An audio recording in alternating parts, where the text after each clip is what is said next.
Chapter 1: The Legend of the Founding of Ancient Rome.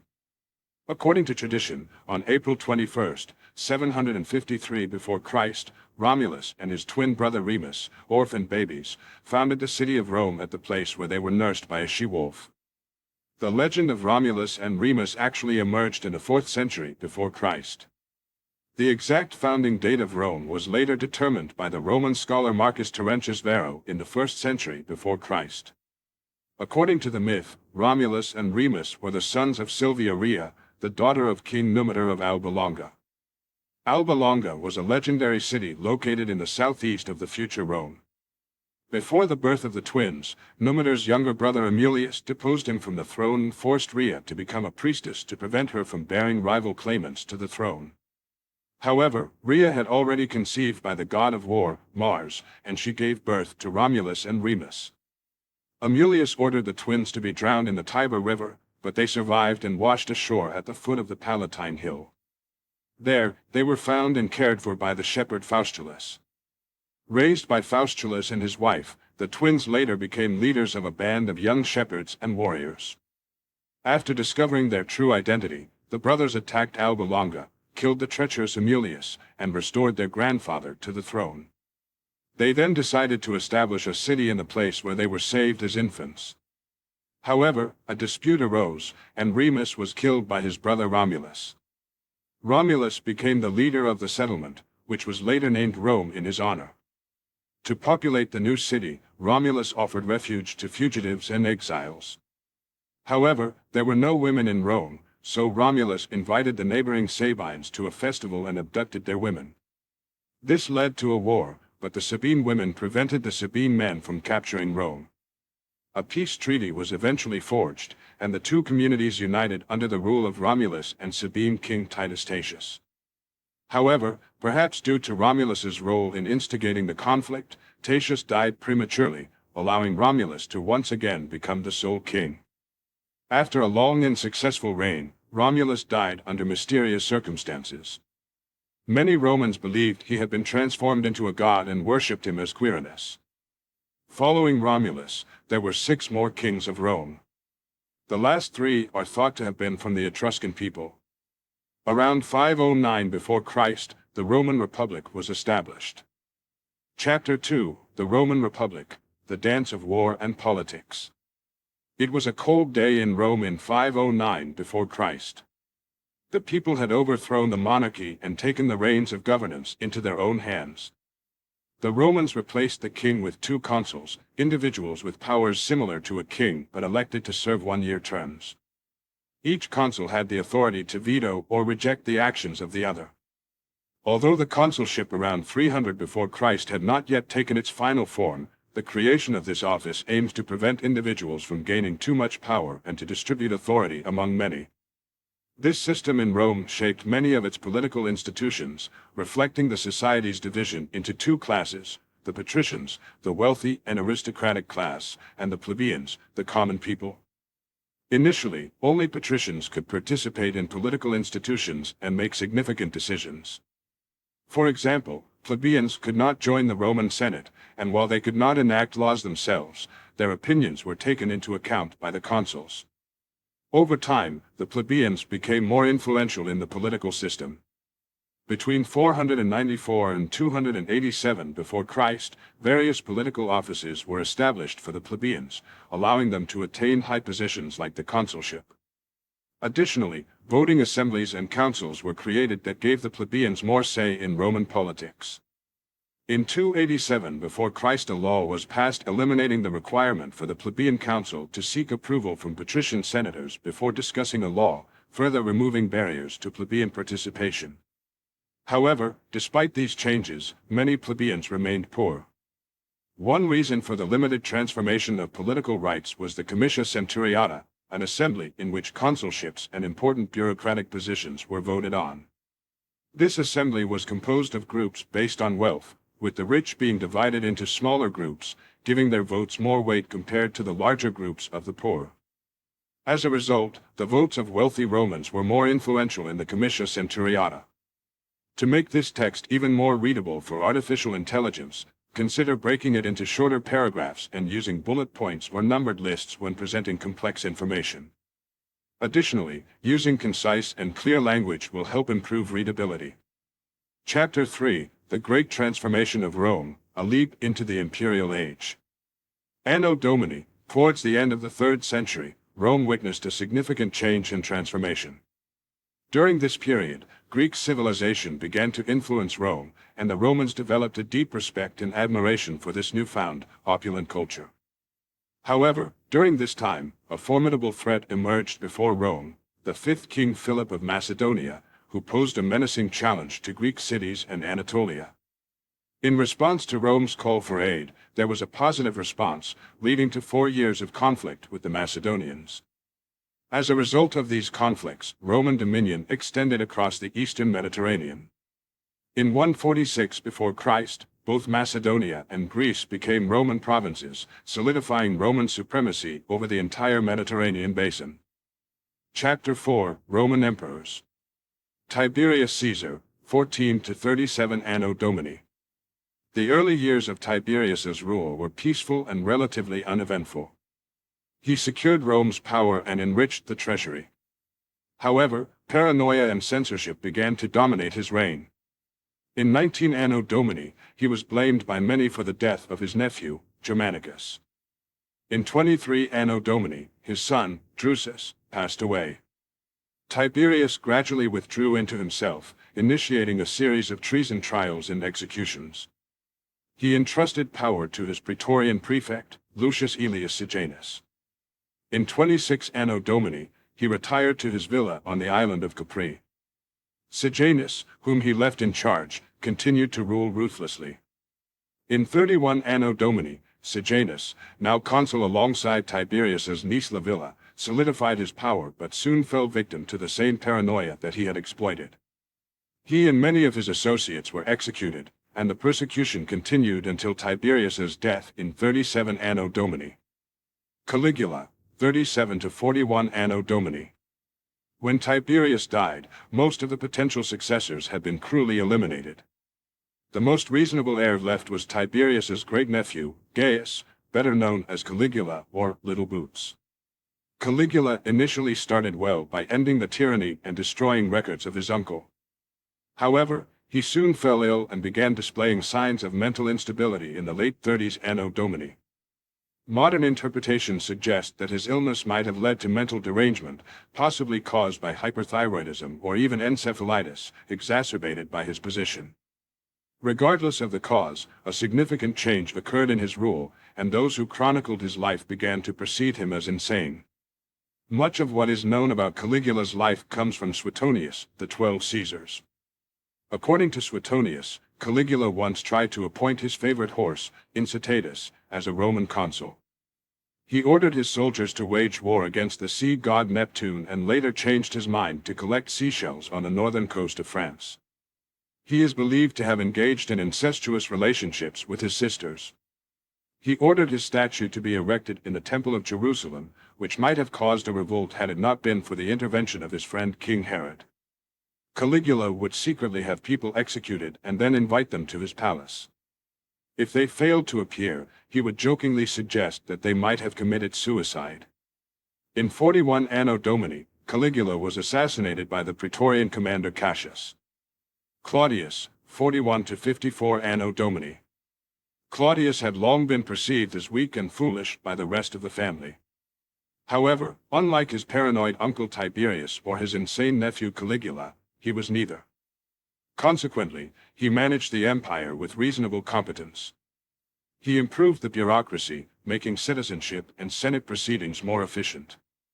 Additionally, he continued the colonization and conquest of Britain and added new provinces in the east. He even had a winter harbor built in Ostia, providing a crucial location for the import of grain during adverse weather conditions. However, his personal life was less successful. His wife Messalina had been unfaithful to him, and when Claudius discovered this, he had her executed. He married his niece Agrippina, who, along with a series of exiled individuals, gained significant influence over Claudius. Though there are conflicting accounts of his death, it is highly probable that Claudius was poisoned by Agrippina in 54 Anno Domini.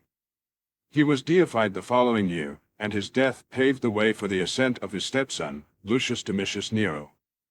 Nero, 54 to 68 Anno Domini. Nero ruled from 54 to 68 Anno Domini. During his reign, he focused more on diplomacy, trade, and enhancing the empire's cultural capital. He ordered the construction of theaters and supported sports games. A successful campaign was waged against the Parthians, leading to a peace treaty. The revolt in Britain was suppressed, and cultural ties were strengthened with Greece. However, Nero is remembered for his tyranny, particularly the Great Fire of Rome in 64 Anno Domini, which earned him the epithet, the emperor who fiddled while Rome burned. After a military coup, Nero was forced into hiding. It is recounted that when the Roman Senate declared him a public enemy and condemned him to die, he committed suicide in 68 Anno Domini. His last words were reportedly, "What an artist the world is losing in me." These triumphs bolstered Rome's power and wealth significantly. Trade in goods and slaves thrived, and while senators and other leaders pursued avenues for rapid enrichment, some provincial administrators resorted to heavy-handed tactics when collecting taxes, provoking public discontent. Personal ambition and greed had supplanted the patriotism and self-sacrifice of the early republic. Towards the end of the 2nd century before Christ, two brothers named Tiberius and Gaius Gracchus took up the mantle of championing the common people's rights and agitated for greater representation. In 133 before Christ, they drafted legislation to distribute public lands, which had been wrongfully seized by aristocrats, among the impoverished masses. These brothers fought valiantly to rouse the Roman populace, but both met brutal ends. Nevertheless, their efforts were not in vain, as they sowed the seeds of the belief that political reform was imperative to eliminate injustices. During this time, a profound transformation unfolded in the Roman military. Mercenary soldiers began to replace citizen soldiers. While citizen soldiers were wholly devoted to their homeland, the new professional soldiers pledged their loyalty to their commanders. This shift had a profound impact on Roman political life. From then onwards, successful generals began to amass superior power and authority with the support of their armies. The rise of Gaius Marius, who ascended through the ranks with the backing of his soldiers, serves as a poignant example. Born of humble origin, Marius, supported by his unwavering army, ascended to the position of consul. His reputation grew after defeating the Numidian king Jugurtha in North Africa in 105 before Christ. He subsequently achieved consecutive victories against Germanic tribes threatening northern Italy. Following these triumphs, Marius joined forces with Sulla, the patrician general, to subdue neighboring peoples who challenged Rome. When Sulla departed for the east to confront Mithridates, Marius seized control in Rome. Upon Sulla's return, Marius had passed away, but Sulla exacted vengeance upon Marius's supporters and the populace, ultimately declaring himself dictator in 82 before Christ, with boundless powers. Subsequent to Sulla, Rome bore witness to unlawful activities and political machinations. In 73 before Christ, Spartacus, a gladiator who assembled an army of slaves, revolted against Rome, inflicting defeats upon numerous Roman legions. Nonetheless, in 71 before Christ, Spartacus was vanquished and met his demise. The mid-1st century before Christ unfolded with the rivalry between Julius Caesar and Pompey, both distinguished and accomplished leaders. For a time, they formed the triumvirate with the wealthy Crassus. However, after Crassus's death in 53 before Christ, Pompey became envious of Caesar's military successes in Gaul and began influencing the government to recall Caesar. Aware that complying with this order would force him to disband his army, Caesar, in 49 before Christ, embarked on a fateful journey, crossing the Rubicon River, a point of no return. Once across the Rubicon, Caesar engaged in a civil war against Pompey, who fled to Greece. Caesar relentlessly pursued him, resulting in a series of battles that culminated in Caesar's victory. He returned to Rome in 45 before Christ and was declared dictator for life. Nevertheless, certain senators viewed Caesar's plans as a threat to Rome's liberty. In 44 before Christ, after a Senate meeting, Caesar was assassinated, and power subsequently shifted to Mark Antony. However, Caesar's adopted son, Octavian, returned to Rome, and conflict erupted between Octavian and Antony. Octavian was appointed consul by the Senate, and in 42 before Christ, Octavian and Antony reached an accord. With the inclusion of Marcus Lepidus, they formed the Second Triumvirate. Following a period of conflict, Octavian emerged victorious, defeating Antony and Cleopatra at the Battle of Actium in 31 before Christ. Octavian became the uncontested leader of Rome and ruled for 45 years. Despite his immense power, Octavian assiduously maintained the illusion of Rome being a republic.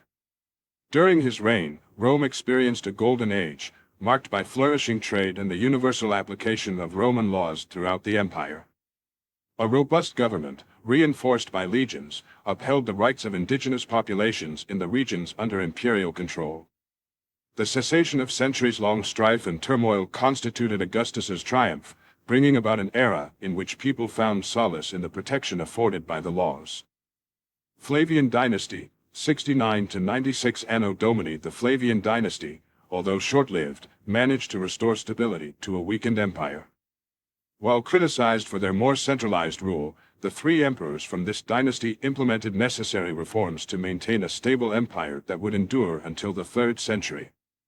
However, their military origins further marginalized the Senate and contributed to a shift in power towards the military and the emperors during the First Principate.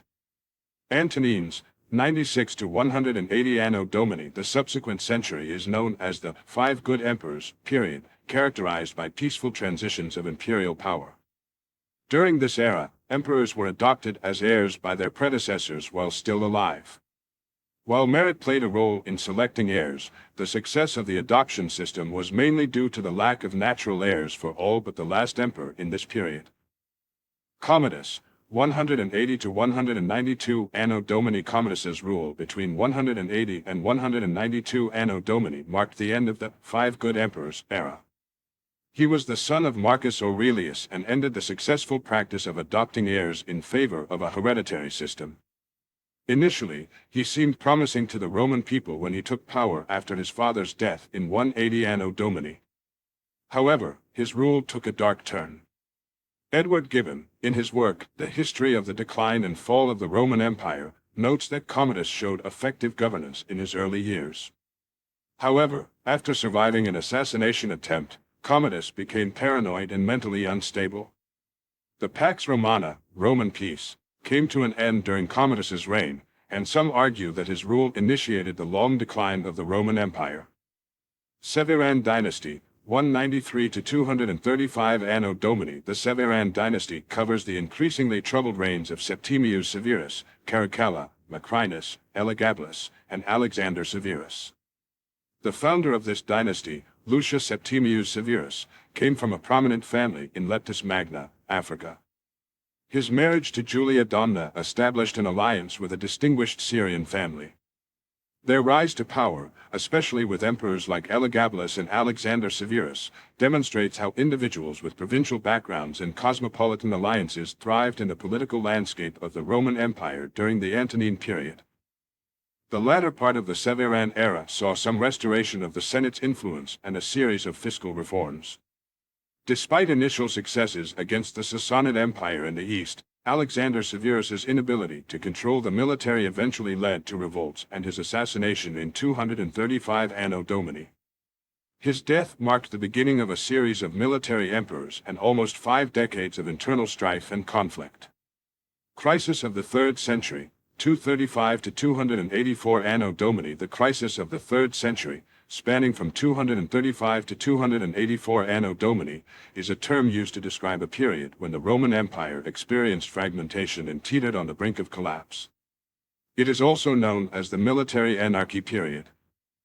Augustus had brought an end to the civil wars of the 1st century before Christ, leading to a time of limited external threats, internal peace, and economic prosperity known as Pax Romana. However, during the 3rd century, the empire faced military, political, and economic crises, leading to its decline. Constant barbarian invasions, civil wars, and hyperinflation plagued this era. Some of these issues stemmed from the lack of a clear system for imperial succession.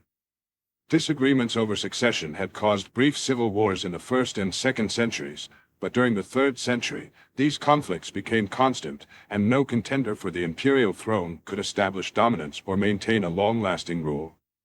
Between 235 and 284 Anno Domini, 25 different emperors ruled Rome, with only 2 dying of natural causes.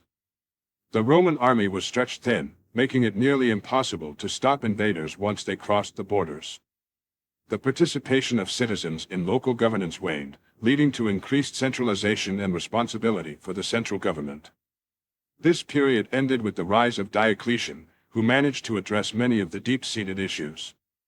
However, the fundamental problems persisted and eventually led to the fall of the Western Roman Empire.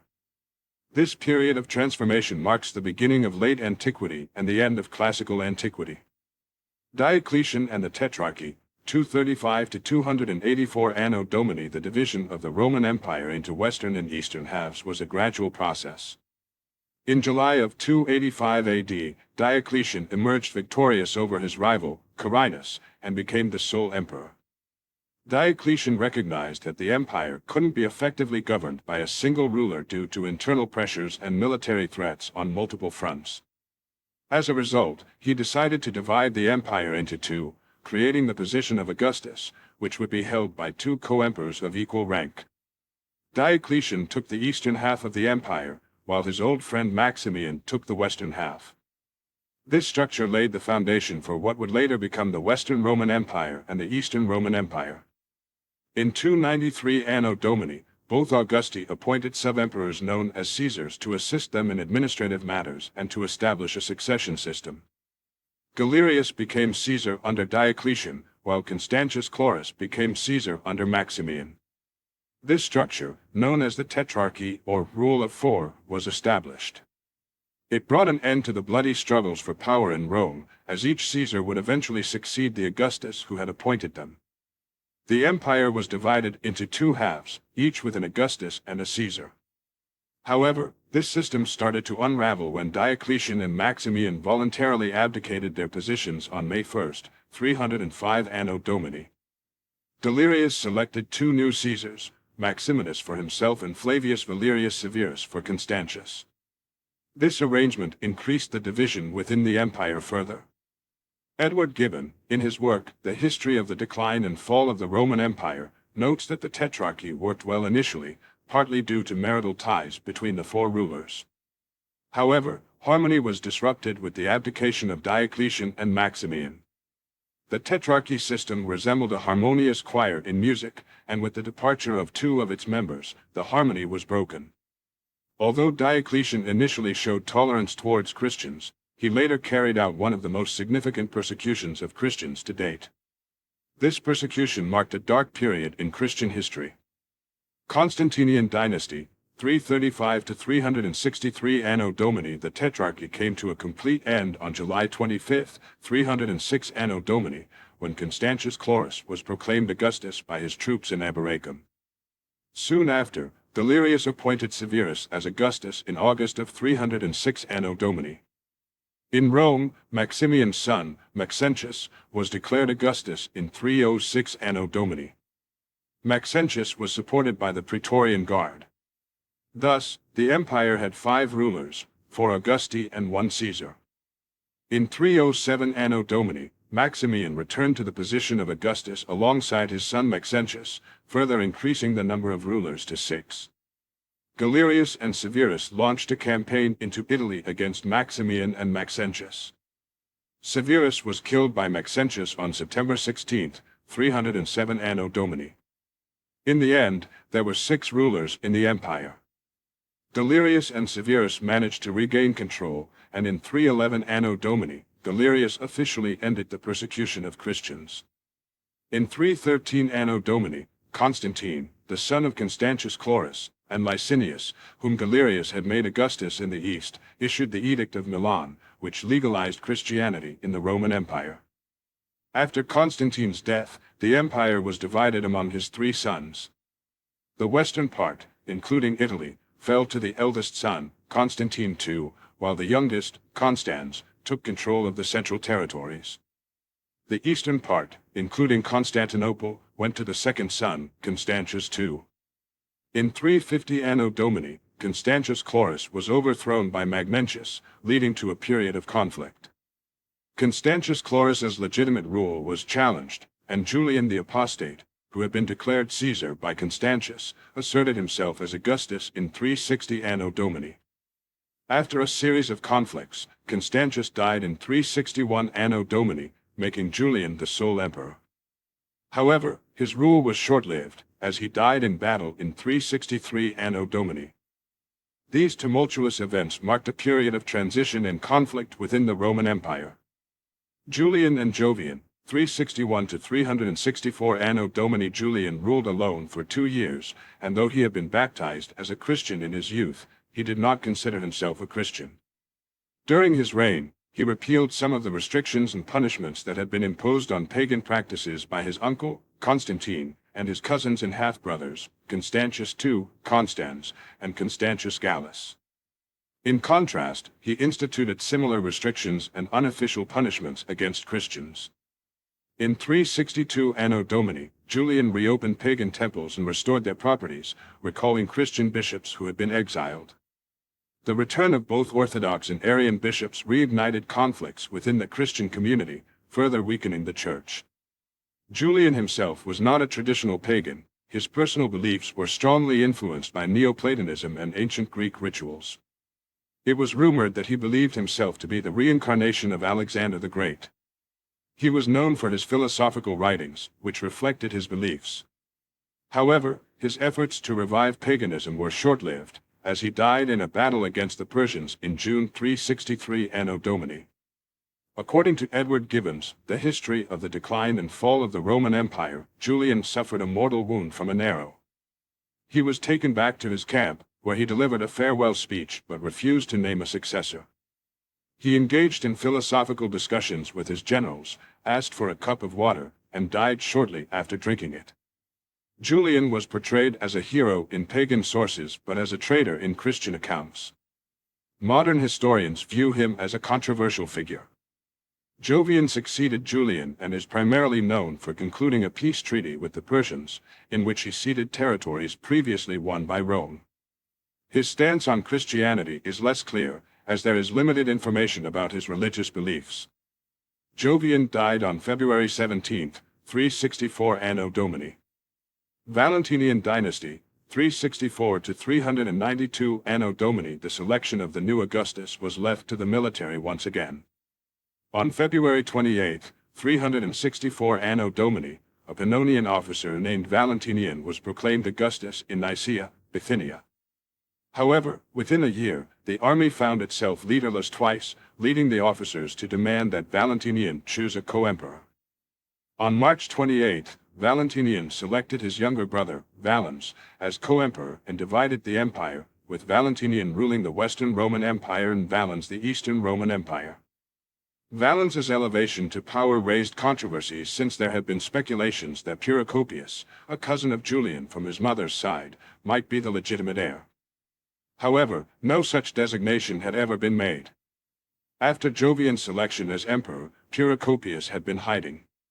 In 365 Anno Domini, Procopius seized control of Constantinople, taking 2 legions with him through bribery. He declared himself Augustus on September 28 and soon gained control of Thrace and Britain. The conflict between the 2 rival Eastern Roman emperors lasted until Procopius's defeat by Valens, who had him executed on May 27, 366 Anno Domini. In August of 364 Anno Domini, Valentian took part in a campaign against the Alemanni in Pannonia. During negotiations with the Alemanni near Comano, a vein in his head burst as he angrily raised his voice. On November 17, 375 Anno Domini, Valentian died due to this ailment. At the time of his death, his brother Valens was still too young to rule. Instead, the Pannonian troops declared Valentian's 3-year-old son emperor as Second Valentinian. Theodosian dynasty, 379 to 457 Anno Domini. Valentinian ruled the Western Roman Empire for a while, but he gradually became indifferent to his responsibilities. He relied heavily on the Frankish general Marabods and Bishop Ambrose of Milan. His rule saw the suppression of traditional paganism and the banning of the title of Pontifex Maximus, leading to a loss of support among some members of the Roman Senate. Valentian's use of soldiers considered barbarians further eroded his popularity. In 375 Anno Domini, trouble arose among the four Augusti due to Valentian's declining popularity. Magnus Maximus, a general in Britain, declared himself Augustus in 383 Anno Domini and invaded Gaul, leading to a conflict with Valentian. Valentian fled to Lugdunum, where he was assassinated on August 25, 383 Anno Domini, at the age of 25. After Valentian's death, Magnus Maximus had to deal with the child emperor, Second Valentinian, who was still a minor. In the meantime, Gratian, the eldest son of Valentinian, took the throne in the Western Roman Empire. A few years later, Gratian elevated his half-brother, Theodosius, to Augustus in the east. In 383 Anno Domini, Maximus challenged Gratian's rule and took control of the Western Roman Empire. The situation became complicated, with multiple claimants to the throne. In 385 AD, Maximus and Second Valentinian were formally recognized by Theodosius. However, Gratian did not recognize them. By 387 Anno Domini, negotiations had failed, and Maximus, with his son Victor, had control over the Western Roman Empire. In 388 Anno Domini, Theodosius married Galla, the sister of Second Valentinian, strengthening the alliance between the two Eastern emperors. By 386 Anno Domini, Magnus Maximus's rule had brought tension to the empire, and he faced internal conflicts. Meanwhile, in 387 Anno Domini, Maximus attempted to resolve the conflict by recognizing Valentinian II and Victor as co-emperors, but it didn't work out. The situation escalated further in 387 Anno Domini when Maximus crossed the Alps into the Po Valley, threatening Milan directly. Valentinian II and Galla fled to Thessalonica and sought help from Theodosius. In 388 Anno Domini, Theodosius arrived in the west and defeated Maximus. Maximus was captured on July 28, 388 Anno Domini, in Aquileia, and subsequently executed. Victor, who was sent to kill Second Valentinian, met his end as well. Theodosius restored Valentinian II to power, allowing himself to maintain control over the Western Roman Empire. Chapter 5. The final division of the empire. After the death of Theodosius, the Western and Eastern Roman empires faced a significant turning point. In the year 392 Anno Domini, the Second Valentinian was assassinated in Vienna. Arbogast intended to make Eugenius the emperor. However, the Eastern Roman Emperor, Theodosius, refused to recognize Eugenius as emperor and invaded the west, defeating and killing Arbogast and Eugenius in the Battle of the Frigidus. Thus, he united the empire under his rule. Theodosius had 2 sons and a daughter from his first wife. His second wife, Galla from Gaul, had a daughter named Galla Placidia, who would later become the mother of the future Western Emperor Valentinian III. Theodosius was the last emperor to rule over the entire empire. After his death in 395 Anno Domini, the empire was divided between his sons, Arcadius and Honorius. Arcadius became the Eastern Emperor with Constantinople as his capital, while Honorius became the Western Emperor, initially in Milan and later in Ravenna. Throughout the 5th century, the Roman state continued to have 2 different emperors in different power centers, although politically and culturally, they were considered the same state, albeit nominally. Chapter 6. The collapse and fall of the Western Empire, 395 to 476 Anno Domini. After 395 Anno Domini, the Western Roman Empire was often ruled by puppet emperors. Most of the time, the real power lay with strong military leaders who held titles like Magister Militum and Patricius. In the 5th century, a significant transformation occurred in the Mediterranean, often referred to as the fall of Rome. At the beginning of the century, the Roman Empire still extended from Britain to North Africa, from Spain to the Middle East. However, by the end of the century, the western provinces of Rome had fallen into the hands of barbarian kings. While the exact reasons for this change have puzzled scholars for centuries, some clues can be selected. The Roman Empire faced significant challenges, particularly in the western provinces, due to the migrations of barbarian tribes, which led to political fragmentation. In 410 Anno Domini, the city of Rome was sacked by the rebellious Visigoths for 3 days, and in 455 Anno Domini, it was sacked again, this time by the Vandals for 14 days. In June of 474 Anno Domini, Julius Nepos became the Western Roman Emperor. In 475 Anno Domini, the Magister Militum Flavius Orestes rebelled and proclaimed his son Romulus Augustus as the Roman Emperor. Since Zeno, the Eastern Roman Emperor, did not recognize him, Romulus was technically a usurper, and Nepos was still legally the Western Roman Emperor.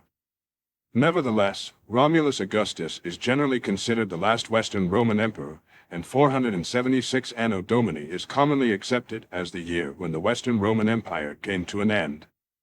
Chapter 7, the Eastern Roman Empire, 395 to 553 Anno Domini. While the Western Roman Empire collapsed in the 5th century, the wealthier Eastern Roman Empire managed to endure. Under the rule of Emperor Justinian in the 6th century, the Eastern Roman Empire succeeded in reclaiming portions of Italy and Illyria from the Ostrogoths, North Africa from the Vandals, and the southern part of Hispania from the Visigoths. Although the occupation of southern Hispania was short-lived, North Africa remained under Eastern Roman control for about a century. Roman mythology refers to the collective mythological beliefs of the people who lived in ancient Rome. It is generally thought to have 2 main components. The first, which became more dominant in literary, is often considered a Romanized version of elements from Greek mythology, and the second, which was more prevalent in earlier times and had more autonomous practices and beliefs, differs from the Greek-like component in terms of rituals and beliefs.